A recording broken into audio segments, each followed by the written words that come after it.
Zindabad, Ahmadiyya, Zindabad, Khilafah, Zindabad, Ahmadiyya, Zindabad, Khilafah, Zindabad, Ahmadiyya, Zindabad, Khilafah, Zindabad, Ahmadiyya, Zindabad, Alifa Hindiya, Wankoso, Ahmadiyya, Wankoso da, Alifa Hindinu, Wankoso, Ahmadiyya, Wankoso da. أعوذ بالله من الشيطان الرجيم بسم الله الرحمن الرحيم. We welcome you all once again, dear viewers, to your favorite program, Milestone. This is the program wherein we learn and study the rich history of Ahmadiyya, a Jamaat planted by Allah the Almighty through the advent of the promised Messiah alayhi salam. In this program, we also highlight the numerous successes this Jamaat had chalked over the years in spite of incessant attacks and onslaught from the opponents, and how Allah the Almighty keeps demonstrating His matchless support for this Jamaat. In today's discussion, we are going to take a look at why at all the name Ahmadiyya. Why was the Jamaat named Ahmadiyya? Was it because the founder, Hazrat Mirza Ghulam Ahmad alayhi salam, was named Ahmed, hence the name Ahmadiyya? This and many others we are going to discuss today. And as usual, with me here are students from Jamia Ahmadiyya International. To my immediate right is Abdul Hakim Ajman Boatin, who is a Ghanaian, and with him is Suleiman Abdul Hakim, a Nigerian. Gentlemen, you're welcome. Thank you. We'll be discussing about Ahmadiyya, why the name Ahmadiyya. But before that, I would like us to discuss the Manaratul Masih, the Promised Messiah alayhi salam, in the history of the Jamaat, advised and then suggested that there has to be a Manaratul Masih. But before that, I would like you to tell the viewers what at all is Manara or minaret in English as far as Islam is concerned. What are the important and why the need for this particular monument or this particular aspect of the mosque? Manara in Arabic denotes the time and the place of light, and it is translated in English, as you just mentioned, as a minaret. And we all know a minaret is a tall structure that is mostly constructed near a mosque in order to distinguish the mosque as a place of worship of Muslims from other buildings which might be in the surroundings of the mosque. Right. In the hadith, the Holy Prophet Muhammad is reported to have mentioned this manara, this minaret, in connection with the advent of the Messiah. Can you tell us about this hadith, please?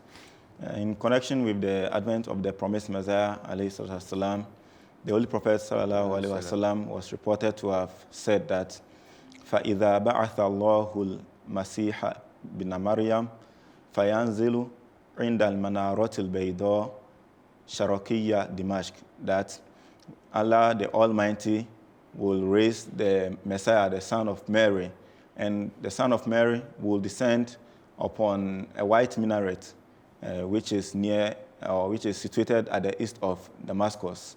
And we know Damascus is a city in Syria now.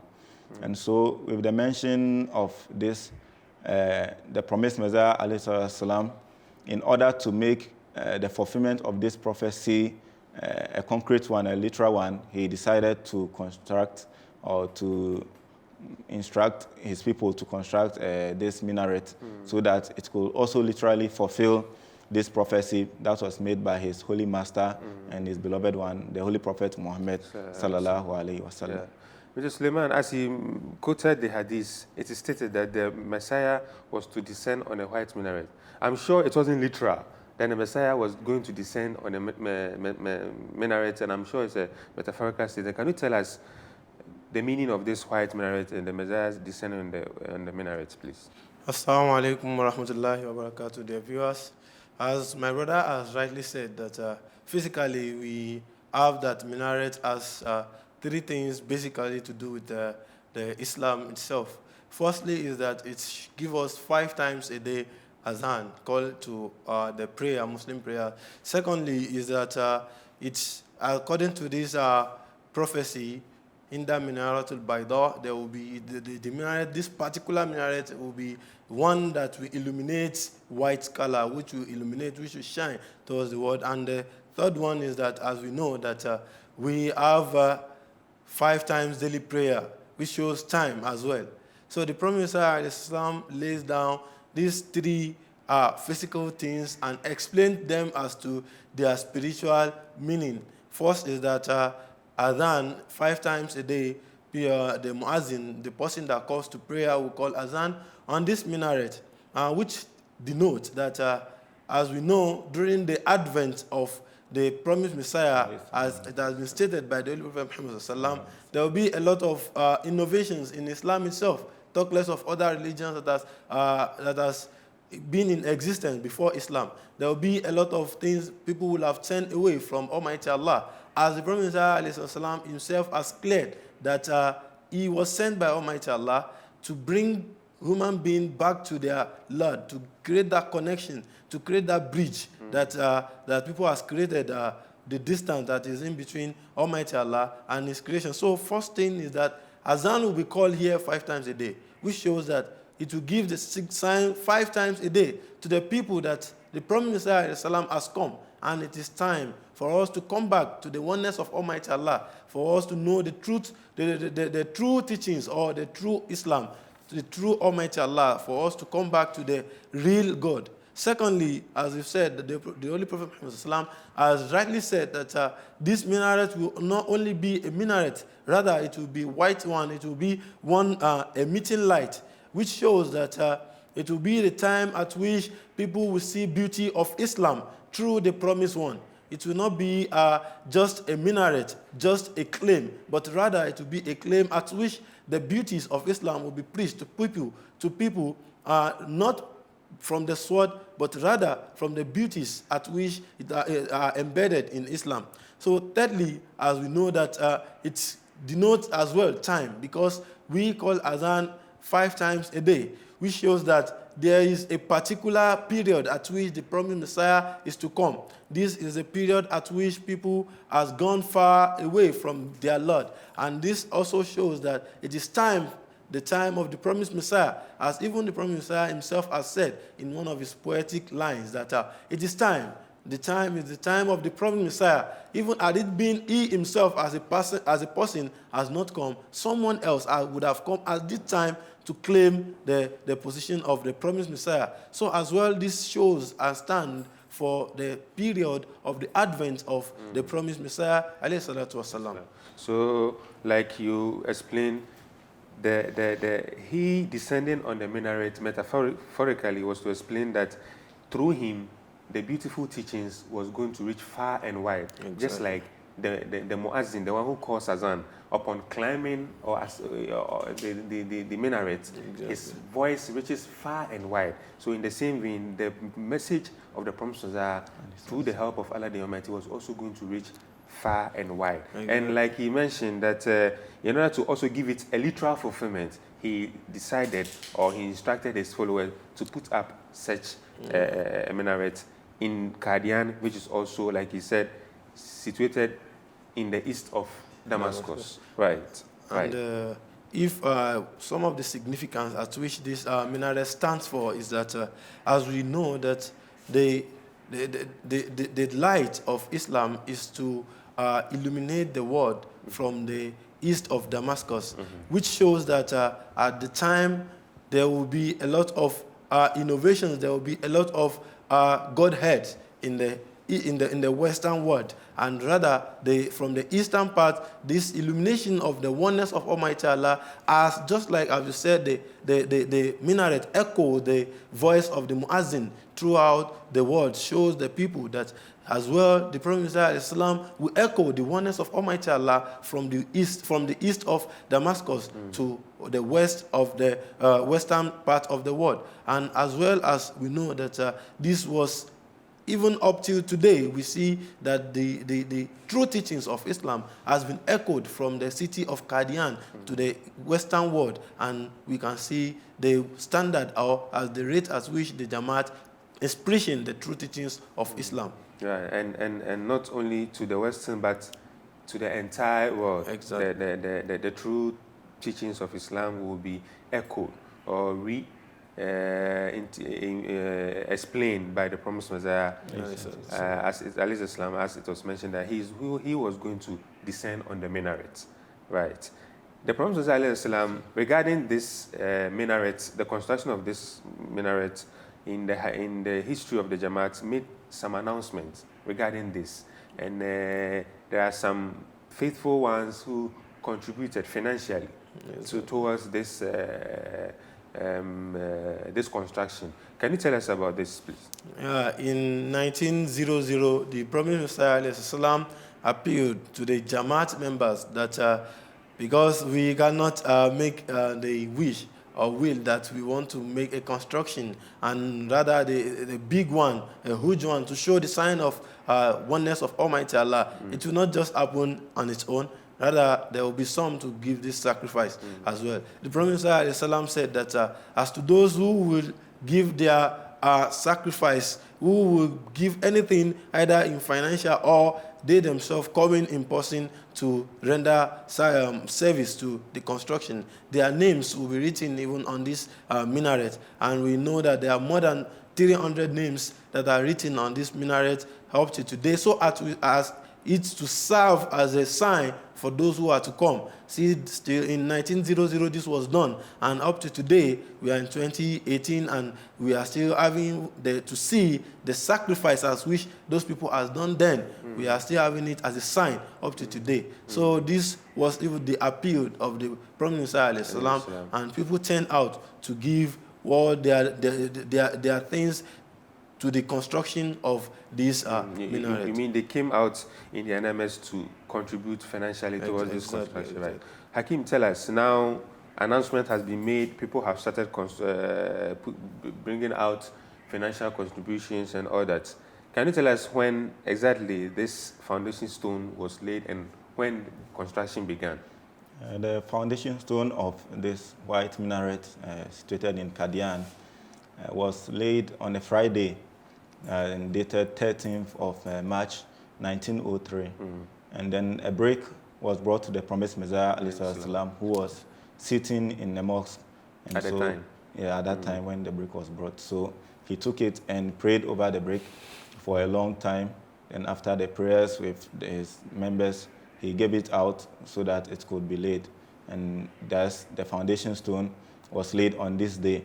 And as we know, because it was going to be a very huge and tall structure, the foundation had to be made with great care. And so they thought it wise to make it very deep and very solid, so that it could hold the minarets for long.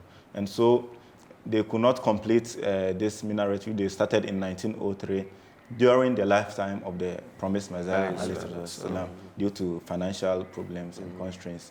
But however, when the tenure of the second Khalifa, Hazrat Mirza Bashiruddin Mahmud Ahmed Radiallahu Anhu, came, he decided in 1914, he made an announcement again that the Prophet Messiah in his time, he started something, so we have to complete it. Right. And members of the Jamaat accepted it readily, and they also contributed whatever they could, and then the continuation of this minaret started around 1914, and after about 2 years, by the grace of God, with the help of God and his support, in 1916, this was completed.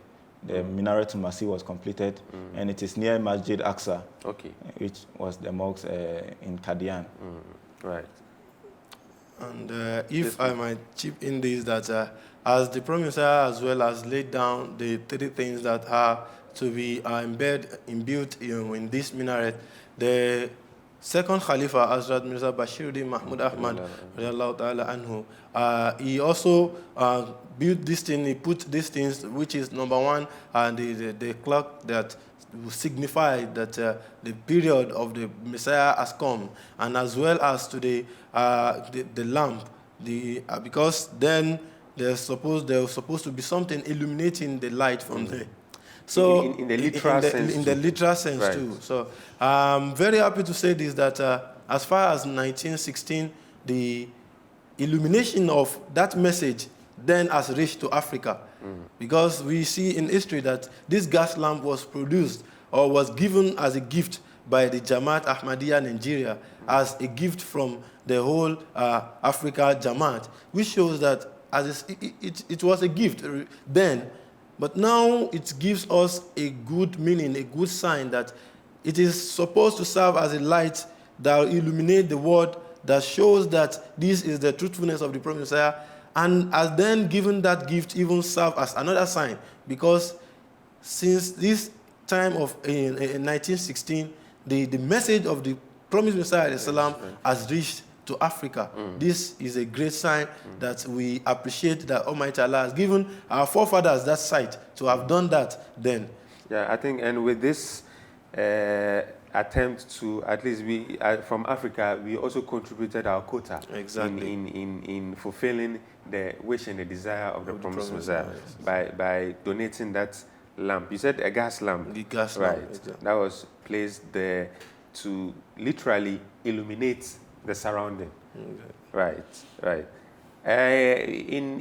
I find this minaret also in the flag of the Jamaat. Can you tell us about this? Exactly. The second Khalifa, Hazrat Mirza Bashiri Mahmud Ahmad, come about the what is called Liwai Ahmadiyya, the flag of Ahmadiyya that we see nowadays. Even the fifth Khalifa, Hazrat Mirza Masroor Ahmad, Ayadahullah Ta'ala bin Azil Aziz, may Almighty Allah be his helper, used to hoist this flag whenever we are having our Jalsa Salana, either in UK or wherever the Khalifa goes. We see that there is a sign of the minaret in this flag of the Jamaat, as well as other signs like the moon and crescent. So this minaret as well stand in this flag, and it goes everywhere, and it shows the illumination and really moving about of this minaret of the promised Messiah.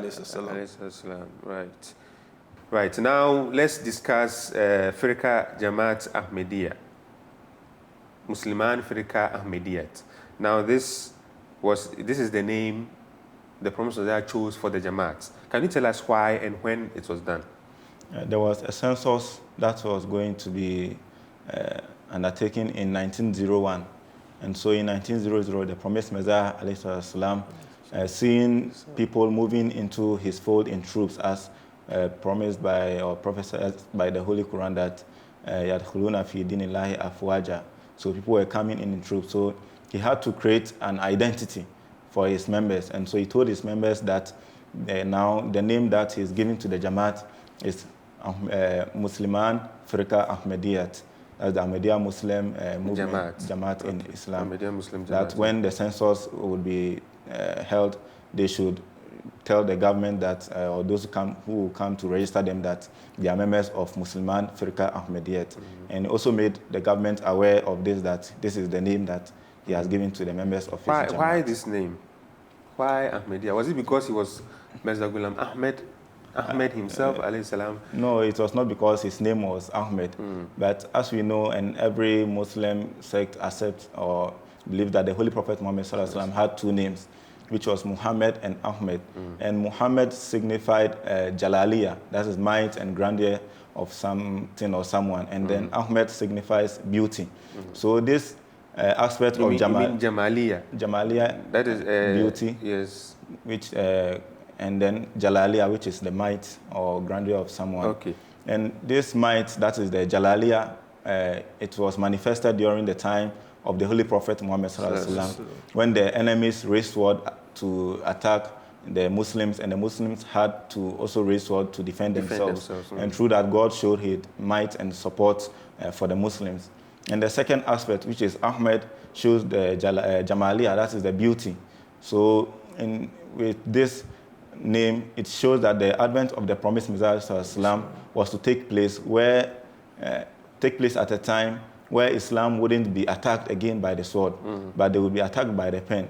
And so with the beautiful teachings of Islam, the promised Messiah and his followers would also answer or defend Islam, with the pen also. So there won't be any need for sword, but to spread the beautiful teachings of Islam. That is to say, if I got you, that is to say, with his coming, the real beauty of Ahmed, that is Jamaliya of Ahmed, will be manifested. Yes, unlike the time of the Prophet when predominantly or mostly the attribute of Jalaliya, majesty and grandeur, was demonstrated due to the fact that they had to go for a lot of battles. They had to counter the enemies with a lot of battles. But the time of the Promised Messiah was to indicate or was to manifest the other aspect of the hope of Islam, that is the name Ahmed, that is the beauty. Of course. And that was exactly what the Promised Messiah did. Hence the name Ahmadiyyat. Okay. So it was not because of his name, right, Ahmed.